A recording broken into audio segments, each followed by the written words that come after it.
Maliligtas ka nga ba kung hindi ka kaanib sa anumang iglesia or church?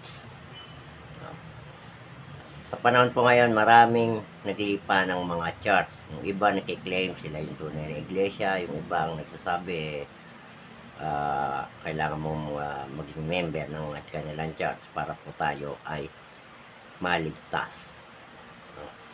At bago po tayo magsimula ay inaanyayahan kitang mag-subscribe, pakiclick na rin ang notification bell at piliin ang all para po sa kayo ay ma-update or ma-notify kung meron tayong mga ganitong talakayan. So, sasagutin po natin yan base rin sa nakasulat sa Biblia. No? At hindi naman tayo sasagot dito ng sariling atin lang. So, sasagutin natin yan ayon sa nakasulat sa Biblia. So, ganito po ang nakasulat sa Roma chapter 2 verse 13 hanggang 14. Hindi ako may pamilya sa pagkakabisado ng verse. Pero ito po yung verse talaga, no? May mga sinasabi ko rito na nakasulat pero hindi ko alam yung verse. So, ang nakalagay po doon ay sapagkat hindi ang tagapakinig ng kautusan ang siyang ganap sa Diyos, kundi ang tumutupad sa kautusan ay aariing ganap. Sapagkat ang mga hentil na walang kautusan ay gumaganap sa kautusan. Yun po ang sabi. So, ang ibig sabihin ay ang hentil po ay outside sa lipi ng Israel o hindi siya Hudyo pag sinabing hentil or Gentile, no? Ang nagsabi po nito ay si Pablo sa Roma po natin nabasa. Ibig sabihin si Pablo. So, ibig sabihin hindi nila kasama sa church yung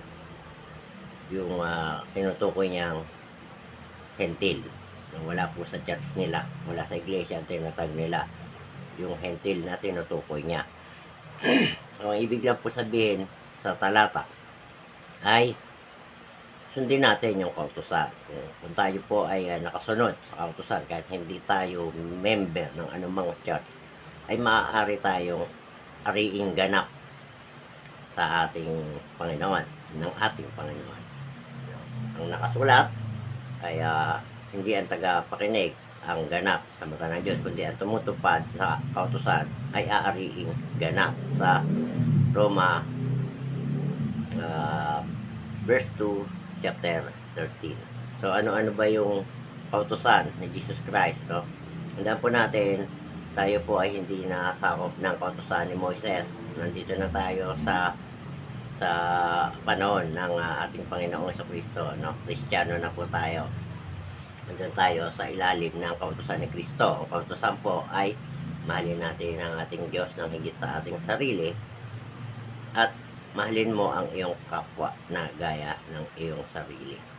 Medyo mahirap-hirap yung pangalawa. Yung kasi po, kung isipin natin, mas madali pang sundin yung 10 Commandments kaysa doon sa pangalawang utos niya na mahalin mo ang iyong kapwa.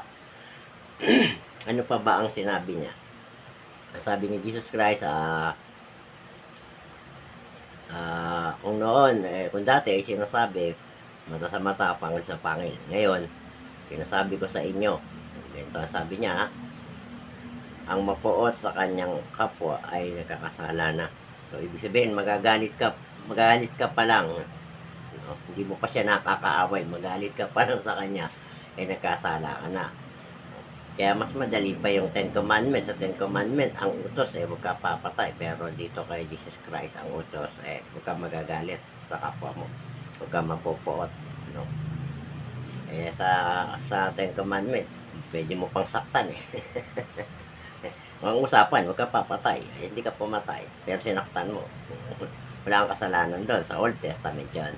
Pero dito sa New Testament, magalit ka pa lang, mapuot ka pa lang, nagkasala ka na. Ano pa sabi niya ni Jesus Christ ng ating Panginoon, no? Huwag ka titingin sa babae ng may masamang pag-iisip pagnanasa sa iyong isip dahil magkakasala ka na ng pangangalo niya. Di ba? Medyo mabigat yon. Iniisip mo pa lang nagkakasala ka na. Samantalang sa Ten Commandments, huwag kang mangangalo niya.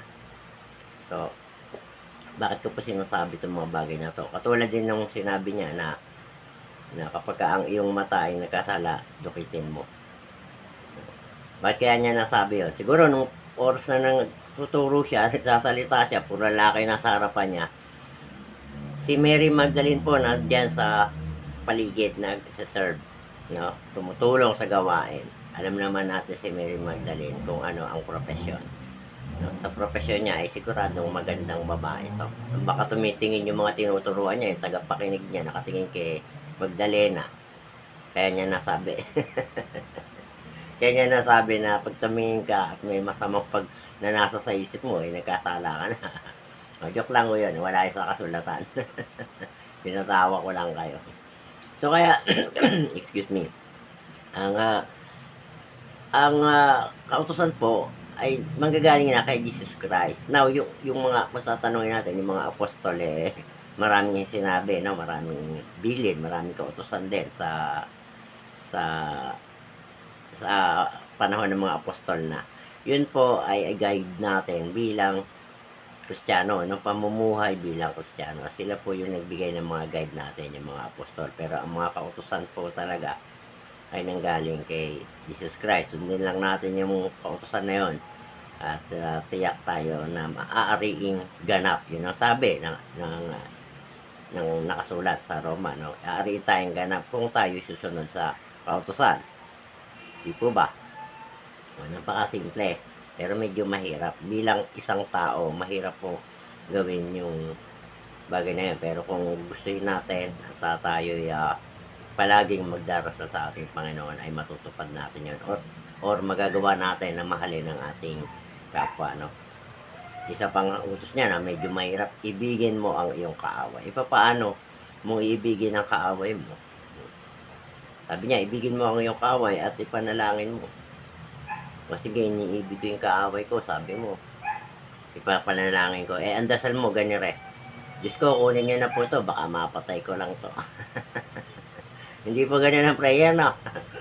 Pagdasal po natin sila, napagpalain din, at patawarin kung nagkasala. At siyempre, bago mo ibigin ng kaaway mo, kailangan mapatawad mo rin. Kasi yun ang kautusan. No? Kung babase tayo palagi sa Old Testament, ay masakit po ulo natin. Kaya po ako gumagawa ng ganitong content para pababawin yung pag-unawa natin sa nakasulat. Dahil karamihan ng turo ngayon, malalalim na turo, mas mahigpit at kadalasan puro ano pa, ikapu, offering, prosperity. No? Kung tayo basta maniniwala sa ganon, alam ng Diyos na darating ang taghirap sa mundong to.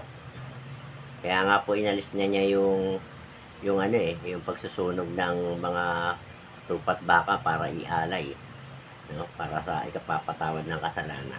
So, ang Panginoong Jesucristo at tumubos sa kasalanan ng tao, lumapit tayo sa Kanya, humingi ng tawad. No? Huwag na kung kani-kaninong humingi ng tawad o mag-umpisa, dumirekta na po tayo sa langit ng panalangin, no?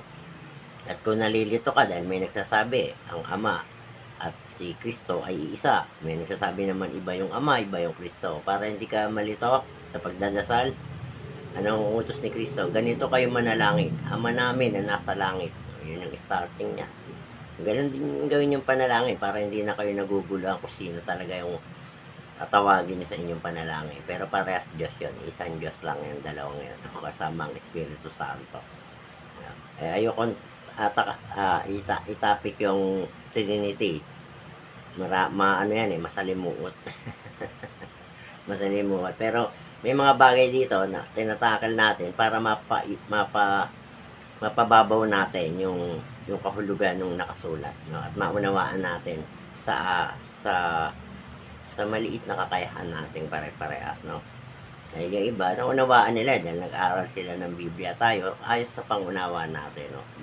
Yung level natin, no? Doon natin kukunin yung pangunawa natin. Tanda po natin, sumunod lang tayo sa kautusan, aariin tayong ganap. Yun lamang po at maraming salamat. At paki-follow nyo na rin ang aking Facebook, Boss Joyang din po sa Facebook. See you sa next content. But anyway, paki-invite na rin yung ibang kaibigan nyo na mag-subscribe sapagkat kapag tayo naka 50 subscriber ay pwede na tayong mag-live. So sa live pwede tayong makapag-live, mas mahaba ang masasabi natin, mas mahaba yung maitutakal natin, at mas masaya. Alam nyo, pagka yung iba kaya boring makinig sa mga ministro, pastor dahil kulang sa sa sense of humor, no? Masyado seryoso, no? Pati sa pananamit, sa itsura. Hindi na po kailangan 'yon.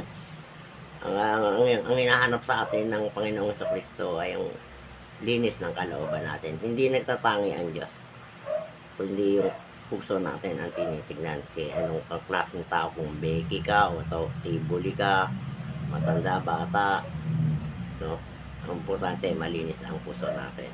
Yun po ay ang gusto sa atin ng ating Panginoong Kristo. Maraming salamat po.